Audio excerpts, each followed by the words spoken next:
Oi, gente. Então, eu vou gravar aqui a monitoria de TCE e de hidrocefalia, como vocês preferiram gravar. Mas daí, qualquer dúvida que vocês tiverem, é só me mandar mensagem ou pode me chamar na PUC mesmo, que eu tento ajudar vocês, tá? Começando pelo TCE. Então, a gente vai ter lesões primárias e lesões secundárias. A lesão primária, pode ser a contusão, então quando tem a batida da cabeça, laceração, que é quando eu tenho o corte, lesão axonal difusa, que é uma lesão dos axônios, que ocorre principalmente por aceleração, desaceleração brusca, ou hemorragia intracraniana, quando eu tenho um rompimento de vasos ali do crânio. E as lesões secundárias a essas lesões primárias, então a gente pode ter a tumefação, que é quando existe um aumento do nível de líquido dentro do cérebro, a elevação da pressão intracraniana, a lesão cerebral isquêmica, então às vezes eu posso ter, por conta dessas lesões primárias, o fechamento de algum vaso, por conta de estruturas que são comprimidas, e isso pode gerar uma isquemia. Eu posso ter também infecção, se eu expor essas regiões ali de dentro do crânio externamente, por uma contusão, ou às vezes algum projeto de arma de fogo, arma branca. Eu posso ter embolia ou hidrocefalia, que daí é o que a gente vai conversar na próxima aula. Essas lesões somadas, lesão primária e secundária, vão dar a lesão neurológica final que a gente vai ter. Então, como que a gente vai fazer a avaliação do trauma crânioencefálico, né? Como o próprio nome diz, é um trauma, então é um paciente que vai ir para o pronto-socorro. Então, imagina que você está atendendo o paciente lá no pronto-socorro, chega um TCE, você vai precisar avaliar esse paciente. Então, a gente aprende lá, tanto nos primeiros socorros, vocês vão ver depois em emergências, que todo paciente vítima de trauma, a gente precisa fazer o ABCDE do trauma. Então, o A, checar as vias aéreas do paciente, checar no B a respiração, né, saturação de oxigênio, a frequência respiratória. O C, checar a circulação, a pressão, o pulso. O D é essa parte neurológica. E o E, expor o paciente para ver se existe alguma coisa ali no corpo, algum outro trauma, alguma coisa secundária que possa ter acontecido. Depois que a gente faz o ABCD do trauma, estabiliza o paciente, vê os dados vitais dele, aquilo que mataria ele mais rápido, a gente vai tirar a história do paciente. Então, pode ser tanto com o paciente, ou se o paciente estiver inconsciente, pode ser com o acompanhante, ou às vezes até o pessoal do CIAT que vai passar essa história para vocês. Então, aqui na história é saber o que aconteceu, aonde que o paciente estava, como que aconteceu, se foi acidente de carro, se foi atropelamento, se foi uma queda de altura, se foi queda do próprio nível, saber onde que o paciente bateu, qual que era a velocidade que ele estava, a altura, essas coisas assim. Então, são importantes para a gente definir essa cinética do trauma, para a gente definir a gravidade e a conduta que a gente vai ter em relação ao tratamento do paciente. Depois da história, você vai fazer o exame neurológico resumido. Então, basicamente, é o plasma, ver a movimentação ocular, então fazer aqueles testes, pedir para o paciente acompanhar o seu dedo, para a gente ver se existe alguma lesão de nervo periférico, fazer o reflexo fotomotor, então colocar a lanterna no olho do paciente, ver se está contraindo os dois lados, ver se as duas pupilas são do mesmo tamanho, também para ver lesão de nervo periférico, dos nervos cranianos, no caso, né? E a gente vai ver motricidade e sensibilidade, só que de uma forma rápida. Então aqui a gente não vê aquilo que a gente faz na semiologia, é uma semiologia do trauma. Então basicamente você vai dar o seu dedo para o paciente, pede para ele apertar a sua mão, ver se a força está preservada, coloca a mão em cima do pé do paciente, pede para ele erguer a perna, só para ver mesmo se ele está com a motricidade preservada nos 4 membros. E a sensibilidade é a mesma coisa, passa o dedo nas mãos, nos pés do paciente e vê se ele está sentindo. Coisa assim de 1 minuto, você tem que fazer toda essa parte do exame neurológico.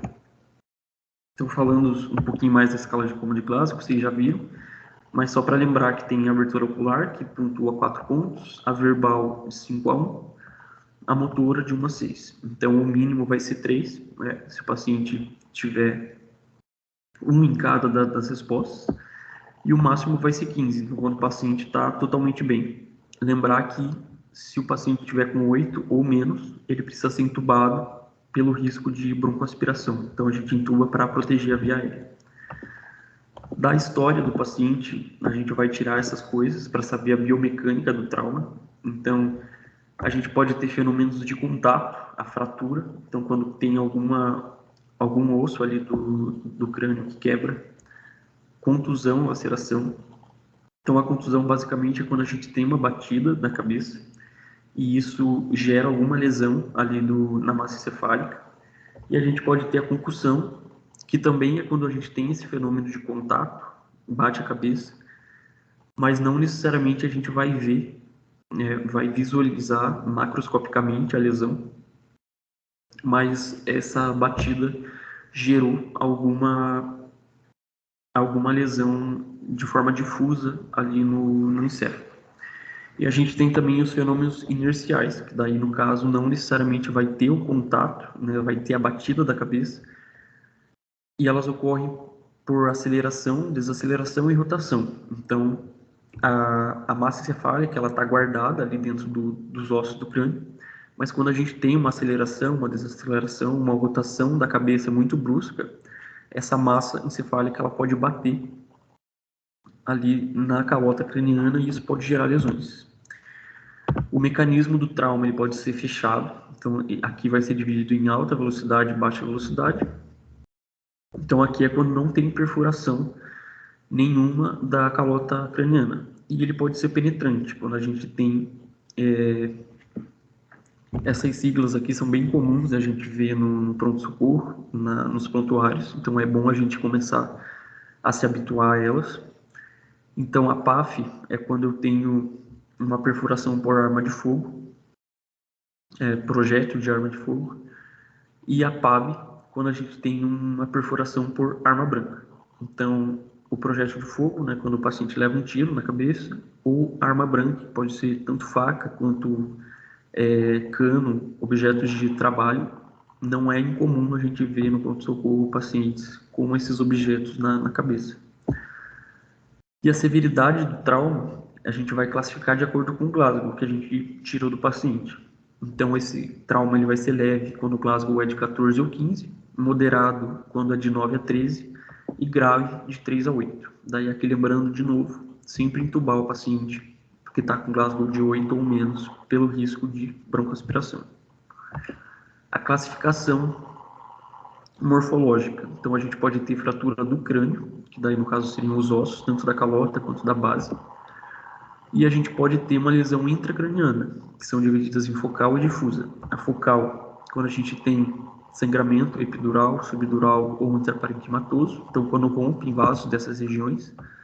E difusa, a gente pode ter a concussão leve clássica, então quando tem a batida e existe essa lesão difusa que acontece ali pela massa encefálica. E a gente também pode ter a lesão axonal difusa, que daí é quando tem a lesão dos axônios, principalmente por conta de aceleração e desaceleração. Começando pelo hematoma extradural ou epidural. Então aqui, lembram das meninges que a gente estuda lá em neuronato? A gente vai ter o osso, abaixo do osso, grudado nele, a gente já vai ter a dura mater. Daí, abaixo da dura mater, a gente vai ter a aracnoide, abaixo da aracnoide, a pia mater, que está colada lá na massa encefálica. Então, ali, entre o osso e a dura mater, a gente tem vasos, principalmente artérias, que podem se romper caso a gente tenha um trauma. Quando essas artérias se rompem, a gente vai ter uma coleção de líquido entre o osso e a dura mater. Então a gente vai chamar de hematoma extradural ou epidural, que na tomografia a gente vai ver esse formato biconvexo do hematoma. Geralmente as pessoas chamam de formato do limão, aquele limão siciliano. E o quadro clínico desse tipo de hematoma é o clássico intervalo lúcido. Então aquele paciente que estava bem, estava com um nível de consciência preservado, Glasgow 14, 15, e algumas horas depois ele rebaixa totalmente. Então o Glasgow dele diminui. Esse intervalo lúcido ele pode acontecer também nos outros hematomas, mas ele é clássico do extradural. Então a gente geralmente vai pensar no hematoma extradural quando o paciente tem esse intervalo lúcido. A gente vai ter sinais progressivos de localização, então de acordo com o local onde o hematoma acontece, a gente pode ter as estruturas aqui comprimidas e a gente vai ter sintomas relacionados a isso. Então a gente pode ter anisocoria, que é quando as duas pupilas não têm o mesmo tamanho, então uma está maior que a outra. Isso geralmente acontece por compressão do terceiro par craniano.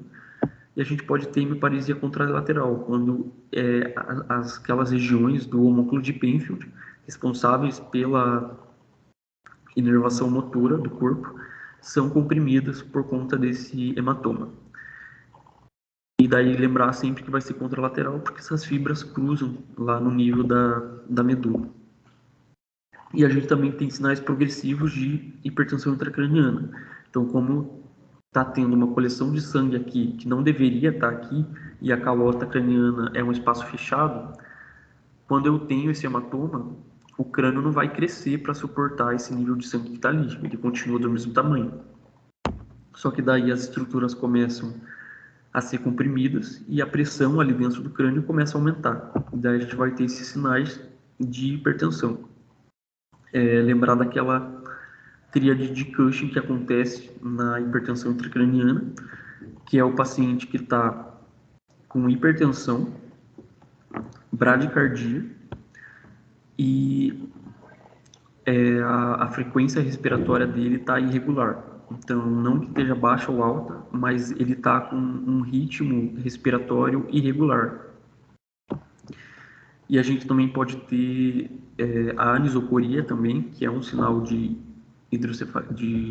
hipertensão intracraniana, quando as duas pupilas não estão no mesmo tamanho, às vezes o paciente pode perder o reflexo fotomotor e pode também ter hemorragia intracraniana. Então a gente consegue ver pelo exame de fundo de olho. E o tratamento vai ser cirúrgico, então a gente vai drenar esse hematoma, a depender do tamanho da coleção de sangue.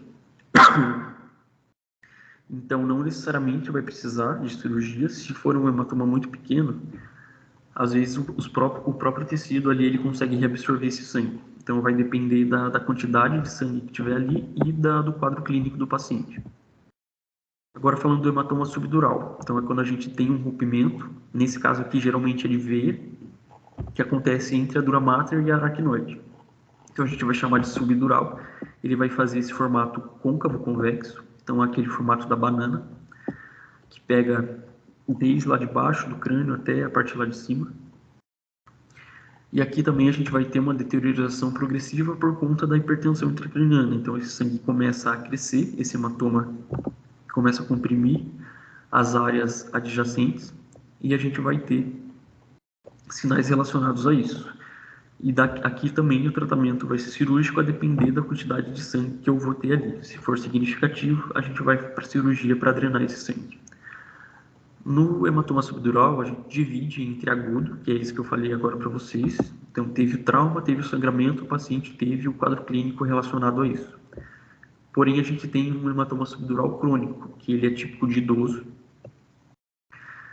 E é um hematoma pequeno. Então, o paciente idoso ele vai lá e tem um trauma baixo, de baixa energia, bateu a cabeça numa queda, e ele não ficou mal, não procurou atendimento.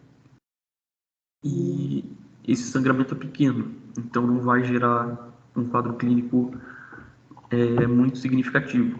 E daí esse sangramento vai progredindo, vai sangrando cada vez mais, até que algumas semanas, alguns meses depois desse trauma, esse paciente idoso piora. E daí ele vai procurar o atendimento, faz a tomografia, a gente vê lá um hematoma crônico, que está sangrando há muito tempo.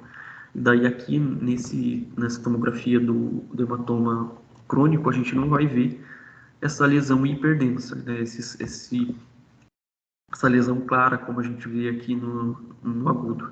A gente já vai ver um sangue que sofreu coagulação, então ele já vai estar um pouco mais escuro aqui, mais hipodenso. o tratamento é igual, né? A gente vai ter que drenar esse sangue.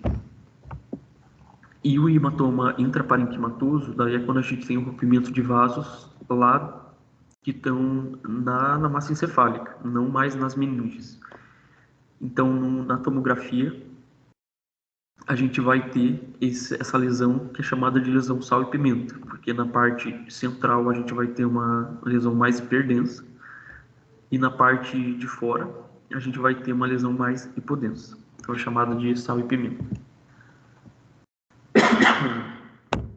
Na lesão axonal difusa, então, como eu tinha dito para vocês, é uma lesão que acontece nos axônios de forma difusa no encéfalo por conta de um processo de aceleração e desaceleração. Então, por exemplo, o paciente estava em alta velocidade no carro, teve uma parada brusca, uma batida, isso fez com que a massa encefálica batesse ali contra os ossos e gerou um dano nos axônios. Na tomografia, o que a gente vai ver são pequenos pontos hiperdensos, né, pontos branquinhos espalhados pelo encéfalo.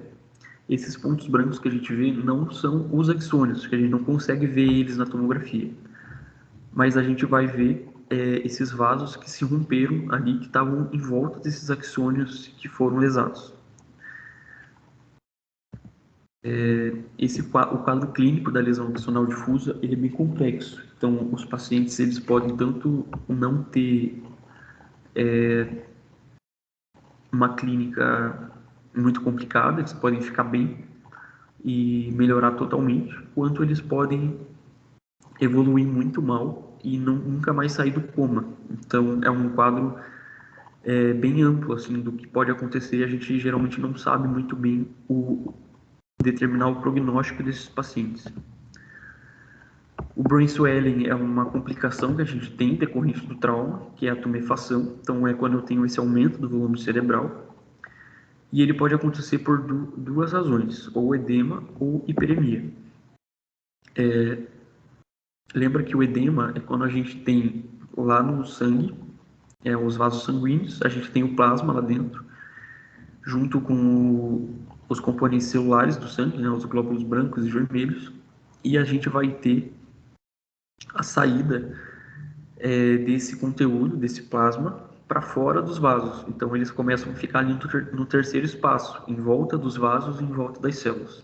Então isso é o que a gente chama de edema vasogênico, que é o que acontece aqui no trauma. Existe também o edema citotóxico, que geralmente acontece na isquemia, então é no AVC, quando as células começam a morrer por conta dessa isquemia, a bomba de ATP começa a parar de funcionar, a célula perde energia, as bombas de sódio e potássio param de funcionar e as células começam a perder a regulação do líquido intracelular, extracelular. Então elas começam a perder líquido para fora da membrana. E daí esse líquido que sai das células e começa a ir para o terceiro espaço, ali em volta das células, é chamado de edema citotóxico. Nesse caso aqui, o que acontece é um edema vasogênico mesmo, quando a parede do vaso dilata por conta de um processo inflamatório que está acontecendo ali, e esse plasma começa a ir para o terceiro espaço. E a gente pode ter também a hiperemia. No caso da hiperemia, esse acúmulo de líquido ele está dentro do próprio vaso, então não tem o extravasamento do plasma para fora. Os vasos ali do crânio, eles começam a dilatar muito, então a ficar muito dilatados e a conter muito sangue dentro deles. Então esse acúmulo de sangue no leito vascular ali da massa encefálica começa a gerar esse aumento do volume cerebral, que também gera essa tumefação. E na tomografia o que a gente vai ver é um apagamento difuso dos sulcos, então aquelas dobrinhas que a gente vê, elas desaparecem porque esse aumento do volume começa a cobrir esses sulcos, e a gente também tem o apagamento dos ventrículos que ficam escondidos por conta desse aumento do volume cerebral. Então, vamos falar da conduta, né? Lembra que eu tinha falado para vocês que a gente ia aplicar o Glasgow nesse paciente quando ele chegasse, para definir se é leve, moderado ou grave. Então, no caso do paciente que teve um TCE leve, aquele paciente que está com Glasgow 14 ou 15, Geralmente é o paciente que está um pouco confuso só, então ele perdeu um ponto ali na resposta verbal, porque as respostas dele estão meio confusas, porque ele teve uma batida na cabeça. Você vai fazer o ABC para ver se o paciente está estável, vai tirar a história, e daí você vai analisar se esse paciente precisa ou não de uma tomografia. Daí, para isso, você vai ver os sinais de alarme dele. Existe certinho os sinais de alarme para pedir a tomografia, mas de uma forma geral, assim, o que a gente precisa saber e guardar. Você sempre vai pedir uma tomografia para esse paciente com TCE leve, no caso de ser um paciente maior que 65 anos, ser um paciente que você percebeu que ele ou fez uso de álcool ou de drogas, o paciente que teve perda de consciência no momento do trauma, o paciente que teve amnésia, então ele não se lembra o porquê que ele está ali, ou o que aconteceu durante o acidente ou antes dele, o paciente que teve episódios de vômito e náusea. Então, basicamente, esses são os critérios que a gente usa para definir se o paciente vai passar pela tomografia ou não. No caso do paciente ter um desses sinais de alarme, daí você vai pedir a tomografia, vai ficar observando o paciente nesse período até sair o resultado da tomografia. Veio a tomografia, está normal, você vai orientar o paciente pós-alta. Então, você vai falar para ele que ele pode ir para casa, mas para ele retornar no caso dele ter um desses sinais de alarme. Então, se ele começar a vomitar, se ele começar a ter náusea, se ele tiver uma dor de cabeça muito fora do normal, do que ele já teve, se ele começar a ficar confuso, né, tiver uma queda no nível de consciência, ele vai voltar. Se tiver alguma alteração na tomografia, daí vai ser tratado conforme a alteração que for visto. Isso para todos os casos. E do paciente que você não pediu a tomografia, a mesma coisa. Você vai orientar ele no pós-alta, manda para casa, pode fazer a analgesia dele, no caso dele estar sentindo dor, e você vai orientar ele para ele voltar, no caso dele ter esses sinais de alarme. Agora, no caso do TCE moderado, então é o paciente que está com Glasgow de 9 a 13. Para esse paciente, você vai fazer a mesma coisa daqui, vai fazer o ABC, vai tirar a história, você vai pedir exames de sangue para ele, então aqueles exames gerais, hemoglobina, todo o exame de sangue que se pede para ver a hemoglobina, as hemácias, leucócitos, essas coisas assim, pedir eletrólitos também, glicose. E nesse caso aqui você não vai avaliar se ele precisa de tomografia ou não, você vai pedir tomografia para todos os pacientes com TCE moderado. Então abaixo de 13 você já pede para todo mundo. E daí a conduta em relação à tomografia é a mesma coisa. Veio alterada, você vai tratar conforme a alteração que veio. Veio normal, você observa o paciente por 1, 2 horas ali no pronto-socorro, deixa ele em observação esperando e dá alta para ele com essas orientações para ele voltar no caso dele sentir alguma coisa alterada. Então, esses sinais de alarme que a gente vai passar para os pacientes. No caso do TCE grave, então é o paciente que teve um Glasgow 8 ou menos. A gente vai fazer o ABC, né, como a gente faz para todos os pacientes com trauma, e nesse caso aqui a gente vai entubar o paciente. Né? Lembra que o paciente com nível de consciência muito baixo não consegue controlar a respiração, ele tem risco de broncoaspiração, então a gente faz intubação não porque esse paciente está em hipóxia ou porque ele precisa de oxigênio, mas é para preservar a via aérea dele. A gente vai fazer sempre o monitoramento da pressão intracraniana para todos esses pacientes com TCE grave. Então é colocado um catéter lá dentro dos ventrículos para monitorar a pressão. E no caso dessa pressão tá alta, maior que 20 milímetros de mercúrio, a gente sempre vai dar o manitol, que é uma solução hiperosmolar.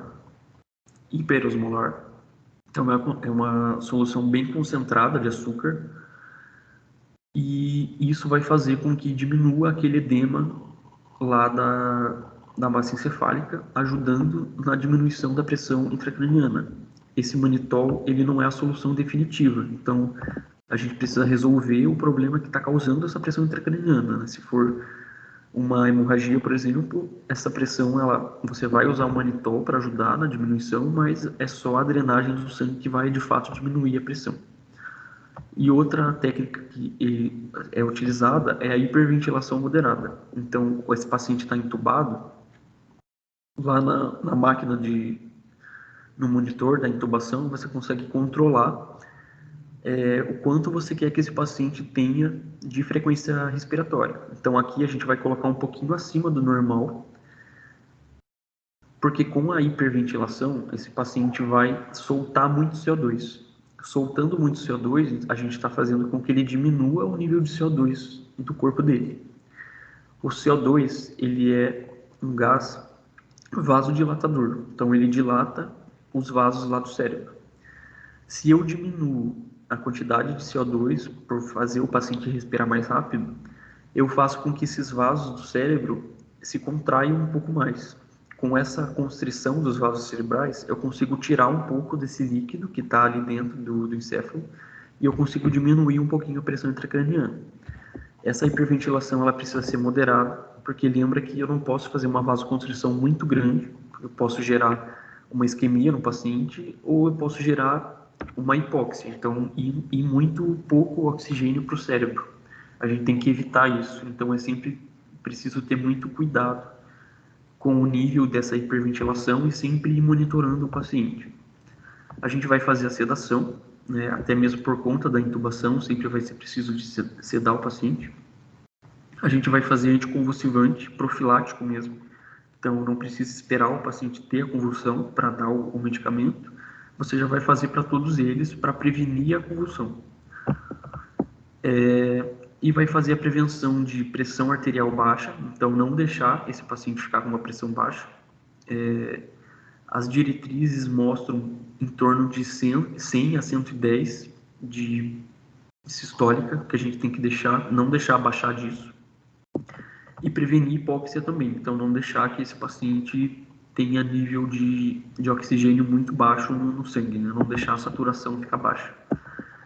E vai levar esse paciente para cirurgia, né? Provavelmente, como ele está com um TCE grave, é porque existe alguma alteração significativa na tomografia, então ele vai precisar de cirurgia. Então aqui a gente fecha a parte de TCE. Vamos começar a falar agora de hidrocefalia.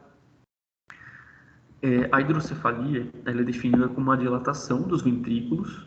Então a gente tem lá dentro do encéfalo, bem no centro, essas cavidades que contêm o líquor.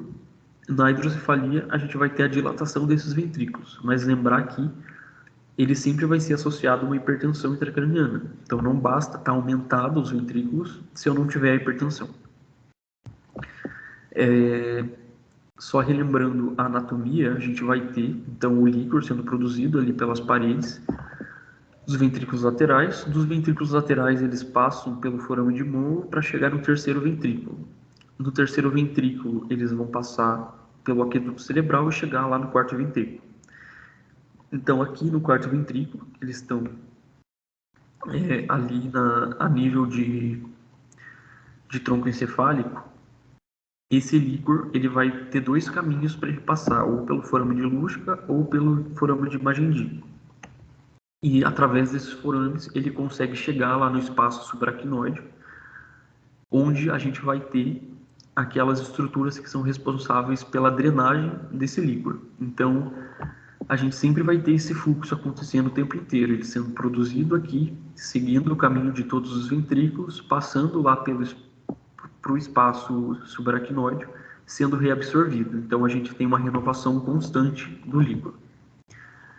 A gente pode classificar a hidrocefalia em dois tipos: a obstrutiva ou não comunicante e na não obstrutiva ou comunicante. Eu sempre me confundia muito com esses termos, mas assim, eu consegui guardar pensando mesmo no que está acontecendo ali nos ventrículos. Então, você tem que pensar que existe um caminho que o líquor precisa seguir, lá do quarto ventrículo até nos ventrículos laterais, até chegar lá no espaço subaracnoide. Se eu tiver uma obstrução, nesse caminho, eu vou ter uma hidrocefalia obstrutiva. E daí eu vou chamar essa hidrocefalia obstrutiva de não comunicante, porque existe alguma coisa obstruindo a comunicação entre esses ventrículos. Então, eles não estão se comunicando, por isso que é obstrutiva ou não comunicante. Então, nesse caso, eu vou ter um bloqueio da via licórica e eu vou ter uma dilatação proximal à obstrução. Então, se eu tenho a obstrução nesse ponto, para cima dele vai começar a dilatar e para baixo vai estar normal. A gente vai usar o quarto ventrículo para fazer a diferenciação lá na imagem. Então, a gente vai olhar. Se o quarto ventrículo estiver normal, significa que existe alguma coisa obstruindo o caminho entre o terceiro ventrículo e o quarto ventrículo. Então, um tumor, por exemplo, que está entre o terceiro ventrículo e o quarto ventrículo, tudo para cima desse tumor vai ficar dilatado. Então, os ventrículos laterais, o terceiro ventrículo, mas o quarto ventrículo ele vai estar normal, às vezes até diminuído, porque ele está recebendo pouco líquido. Agora, quando a gente fala de não obstrutiva ou comunicante, não existe nada obstruindo esse caminho. Então, todos os ventrículos estão se comunicando. Só que daí, no caso, o que está acontecendo é um bloqueio das granulações aracnoides, que são aquelas granulações que estão lá no espaço subaracnoide, que são responsáveis pela reabsorção do líquor. Se eu não estou reabsorvendo o líquor, ele começa a se acumular, mas daí ele vai se acumular em todo o percurso que ele está fazendo. Então não existe nada obstruindo esse percurso, todos os ventrículos estão se comunicando normal. E daí, nesse caso, o quarto ventrículo vai estar dilatado, porque todas as estruturas vão estar dilatadas. Então aqui na imagem, a gente tem a imagem normal para comparar, terceiro ventrículo, ventrículos laterais, terceiro ventrículo, quarto ventrículo. Nesse caso aqui de uma obstrutiva, perceba que tem alguma massa obstruindo o líquor de chegar no quarto ventrículo. Então o quarto ventrículo ele vai estar normal, mas os ventrículos laterais estão aumentados. Já nesse caso aqui é uma hidrocefalia não obstrutiva, então o líquor está passando por todos os ventrículos de forma normal, eles estão se comunicando normal, mas as granulações aracnoides estão obstruídas e não estão reabsorvendo esse líquor. Então, todos os ventrículos, de uma forma geral, vão se dilatar. O quadro clínico, ele vai ser separado em lactentes e em adultos. Por quê? Porque em lactentes a gente não tem aquelas estruturas do crânio fechadas. Então, esse crânio ele tem a capacidade de aumentar para compensar esse aumento que está tendo. Então, vai ser diferente aqui os sinais e sintomas. A gente vai ter um aumento da circunferência craniana. Então, isso não acontece no adulto porque já está tudo fechado, as estruturas já estão fechadas, não tem como o osso crescer. Nesse caso aqui, como eu estou tendo um aumento do líquor ali dentro dos ventrículos, isso vai empurrar o crânio e a circunferência vai ficar maior. As fontanelas, que são justamente essas áreas ali que não se fecharam, elas vão ficar tensas e abauladas, e a gente vai ter paralisia do sexto par, né, do abducente, por compressão do sexto par pela hidrocefalia. Já nos adultos, como eu não tenho essa capacidade de aumentar a calota craniana para suportar esse aumento do líquor, eu vou ter sinais de hipertensão intracraniana, que são a dor de cabeça, né, cefaleia, o papiledema. Então, a gente vai ver ali no exame de fundo de olho esse edema por acúmulo de pressão que fica ali atrás do olho, náusea por conta da compressão daquela área prostrema e paralisia dos pares cranianos. O tratamento ele vai se dividir entre a hidrocefalia comunicante e a não comunicante, porque as causas são diferentes. Então, no caso da comunicante não obstrutiva, não tem nenhuma massa ali obstruindo nada, está tudo se comunicando, o problema é na reabsorção. Então, basicamente, o que eu preciso fazer é retirar esse excesso de líquor. Eu vou fazer uma derivação ventrículo-peritoneal, que é o que a gente chama de DVP. Essa derivação nada mais é do que eu ligar os ventrículos ao peritônio, lá na barriga. Então, eu vou comunicar esse ventrículo lateral ao peritônio, fazendo com que esse líquor que está acumulado ali no ventrículo, ele consiga sair para o peritônio. E lá no peritônio, ele vai ser reabsorvido de volta para a circulação. As complicações disso podem ser infecção, coleção subdural, obstrução desses catéteres, crise convulsiva e ascite, né? Ascite por conta de eu estar levando líquido lá para o peritônio. No caso da hidrocefalia não comunicante ou obstrutiva, existe uma massa que está obstruindo o caminho, então eu preciso fazer uma terceira ventriculostomia endoscópica, que basicamente é colocar um endoscópio lá no terceiro ventrículo, para conseguir ligar esse terceiro ventrículo que está se acumulando muito líquido, fazer ele se comunicar com o espaço subaracnoideo, que é onde eu vou ter a reabsorção do líquor. Então, dessa forma, a gente faz ali uma perfuração no assoalho do terceiro ventrículo e é um caminho alternativo para o líquor sair do terceiro ventrículo e ir direto para a subaracnoide, onde ele vai conseguir ser reabsorvido. Então era isso, gente. Qualquer coisa que vocês precisem de ajuda, só fala comigo, tá? Até mais.